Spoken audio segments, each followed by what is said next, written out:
What is God? The question has been asked since the dawn of thought. No doubt God was the first to ask it.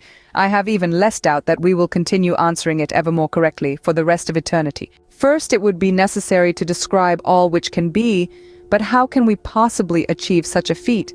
Well, from the scale of understanding, every consciousness must exist somewhere on the range between understanding everything and not understanding anything, with God being the definitive point of understanding everything.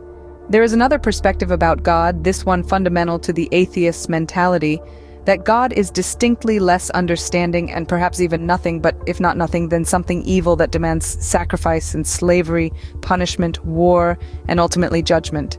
Such a perspective suggests that if God even exists, it must be some terrible protagonist against which we must persevere. Some even believe there are many gods, ultimately at war with each other. To me, such perspectives only allow for a reality I would consider holographic damnation with nothing worth understanding. In a moment of clarity, I saw that God is that which remains when all else is removed. Some have considered that nothing, but nothing can never exist.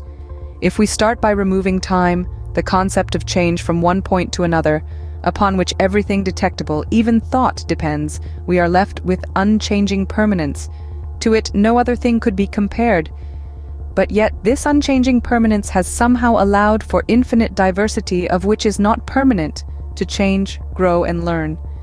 We find another dimension by which we can find God, defining the completion of, on the scale of able to change other things.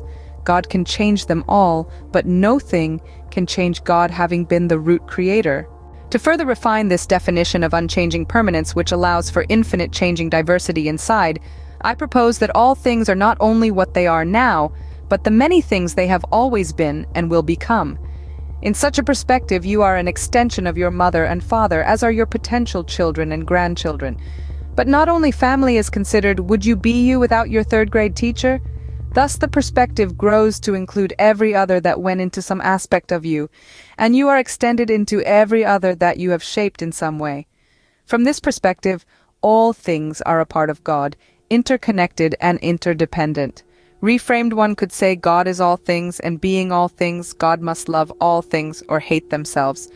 In light of this interconnected perspective, all life seems to have a clear purpose, to learn and grow, thereby weaving the very fabric of miracles. This understanding gives life an intrinsic value and highlights the importance of every experience and interaction. It has been often said that God can and does do all things. This is a statement not of God's power, but of God's presence. Throughout history, many figures have embodied this understanding.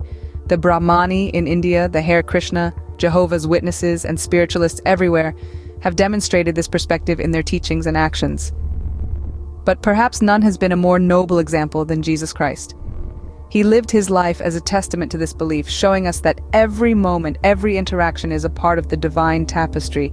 He even died so that the rest of us, even those whom we might consider his enemies, could have more time to understand, to learn, to grow, and to realize our inherent connection to the divine.